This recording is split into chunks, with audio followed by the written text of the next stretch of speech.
The chapter begins with the sight of the Navy's warship on the seashore. A voice in the background announces that Admiral Kizaru has started his advance, and among the troops there is a murmur that they should prepare, for the enemy will not stand idly by. The scene then shifts to the pacifistas, who now fire lasers directly targeting the Navy ships. The Navy is in turmoil and shouts commands to their comrades. A Navy soldier cried out, trying to prevent the pacifistas from using their laser beams. They hurriedly ordered to fire cannons at the pacifistas. But before they could execute the order, the pacifistas deploy their lasers, leading to massive explosions on the Navy ships. As the smoke clears, other Navy ships are seen sinking, and a naval officer screams that armed sea creatures are attacking and sinking their vessels. A vice admiral with a determined look uses his technique called steam knuckle, and successfully fends off the sea monsters in another part of the battlefield. Another vice admiral confronts the pacifistas and uses powerful kicks to push them back. The onlooking Navy soldiers watch in awe, visibly impressed by the vice admiral's show of power. The atmosphere shifts as the scene moves to an underground lab. Usopp, with eyes wide open, comments on the intense clash between the Navy and the mechanical beasts on the coast. Dr. Vegapunk, adjusting his glasses, replies with a hint of skepticism, asking if they are really launching an attack, especially since Santa Maru is strategically positioned and commands an impressive fleet of pacifistas. He adds that the island's defenses are designed to be nearly impregnable. The camera pans to a digital diagram displaying the hierarchy and control system of the pacifistas. Usopp, scratching his head, suddenly recognizes something and asks if the Marines really dispatch this particular individual. Nami, overhearing the conversation, gasps and asks if they mean Kizaru. She is shocked that the Navy would send such a powerful admiral for this mission. Another voice from the shadows suggests that perhaps eerie memories from their past are challenging her. Usopp, visibly troubled, speculates that the duel between Kizaru's crew and Santa Maru might have already ignited. Dr. Vegapunk, with a heavy heart, apologizes to Santa Maru and expresses regret over the current circumstances. The narrative takes another turn, showing Kizaru in his typically calm manner, giving Santa Maru a powerful kick, pushing him several meters back. Kizaru, standing impressively, advises Santa Maru to consider surrendering. Suddenly, Kizaru gracefully leaps into the air, preparing to execute his signature move, Yasukuni no Magatama. Laser balls shoot from his hands as he executes the move. Santa Maru is momentarily blinded by the bright light, takes a few steps back, and loudly declares his loyalty to Straw Hat Luffy. With a loud battle cry, he swings his previously discarded axe in the air, aiming at Kizaru. Kizaru, full of curiosity, wonders aloud when Santa Maru made contact with pirates. With gritted teeth, Santa Maru responds that he owes an old man. Regardless of his affiliation, his primary objective is to support and protect Dr. Vegapunk. During the intensification of their battle, Kizaru skillfully dodges an attack from Santa Maru. The Admiral fixes his gaze on Santa Maru and briefly drifts into a flashback. The memory shows a young Santa Maru confidently standing over a defeated bear, expressing his disdain for the villagers and his ambitions for a well-paying job due to his immense strength. Dr. Vegapunk inquires curiously about what Santa Maru plans to do with all that money, to which the young warrior excitedly replies only with onigiri.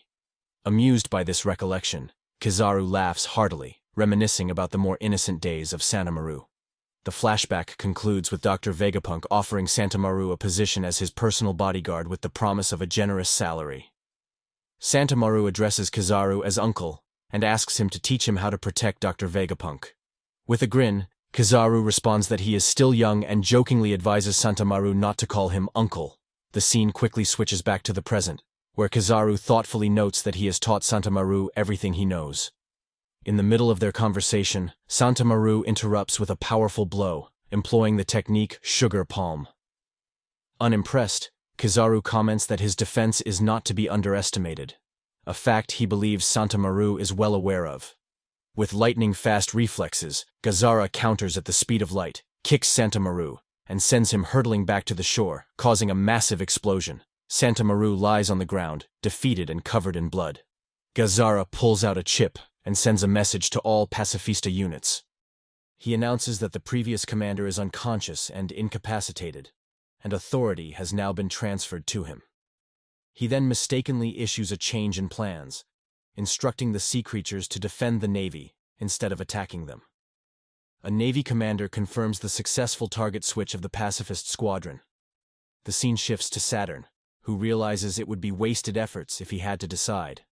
He is convinced that the pacifists are the more valuable resources that need to be secured. He gives a subordinate the order to keep him updated about all suffered losses. After a prompt confirmation has been received, the narration returns to the heart of Egghead Island. There, Usopp exclaims in despair that Santa Maru has been defeated. Dr. Vegapunk is visibly shaken and emphasizes the urgency of their situation. Meanwhile, another voice states they won't let the time Santa Maru fought for them go to waste. Confidently, York interjects that they won't crack the password, no matter if he's Dr. Vegapunk. In a moment of panic, Dr. Vegapunk mentions that Kizaru, who is made of light, could easily penetrate their defense with his laser techniques. Usopp recalls past encounters and alerts everyone to the danger posed by Kizaru. In the distance, Kizaru speaks nostalgically about the Straw Hat Pirates and revels in the good old times. He then activates his light technique and shoots into the sky, while the Straw Hats, supported by a Vegapunk robot, initiate their escape. An emergency signal warns them about Kizaru, identifying 3 critical points. The power plant, Punk Record, and York thought it would be best if he could add old friends to this list. However, with a serious face, he recognizes that eliminating Dr. Vegapunk is the top priority. The scene ends with a view of the defeated Santa Maru and the stern face of Kizaru. Usopp shouts in alarm that Kizaru has broken through the dome and worries about Luffy and the others who are still on their way. From the shadows, a voice echoes Usopp's concerns. Dr. Vegapunk argues that raising the barrier would be in vain if the ship isn't positioned correctly. Suddenly, Stussy spots the birds of Rob Lucci in the sky. Without warning, Lucci starts moving and runs at incredible speed. His goal is to directly attack Vegapunk. But in a lightning-fast decision, Stussy stands between Vegapunk and the attack. She takes the full blow of Rob Lucci's strike, causing blood to splatter from her body. Still, she successfully manages to protect Vegapunk. As Vegapunk stands there in shock, Stussy collapses. Nami looks on horrified. Sanji reacts quickly, grabs Nami's weapons, and immobilizes Kohaku in a flash before he can escape. He notices that Rob Lucci left Kohaku behind in the chaos. As Rob Lucci contemplates his next move, Zoro springs into action and blocks Lucci with his swords. He mocks and suggests that Lucci probably waited for backup before showing real courage. Lucci counters and warns them that they are all doomed, especially now that he's collaborating with Kizaru. Zoro challenges Lucci, reminding him not to underestimate their strength. The two adversaries tumble out of the building. Kizaru eventually appears and sees the Straw Hats fleeing with their ship. Amused, he remarks that he wondered where their ship was, since it wasn't on the shore. On board the ship, Usopp urges the crew to speed up their escape, especially with an admiral on their tail. He turns to Luffy for advice, only to discover to his horror that Luffy is missing. Kizaru's facial expression mirrors Usopp's surprise as the scene switches and shows Luffy defiantly standing in front of the admiral, grinning. Luffy greets Kizaru, saying, "It's been a while." Without hesitation, Luffy lunges at Kizaru and delivers a powerful blow. But Kizaru defends himself, resulting in a massive explosion of haki from the collision. Kizaru comments on Luffy's audacity, to which Luffy confidently responds that they are now 100 times stronger than 2 years ago. The chapter ends on this intense note with a note indicating a break next week. Wow. What an incredible chapter. The clash between the Yonko and the Emperor has finally begun. Before you go, don't forget to hit the subscribe button. See you in the next video.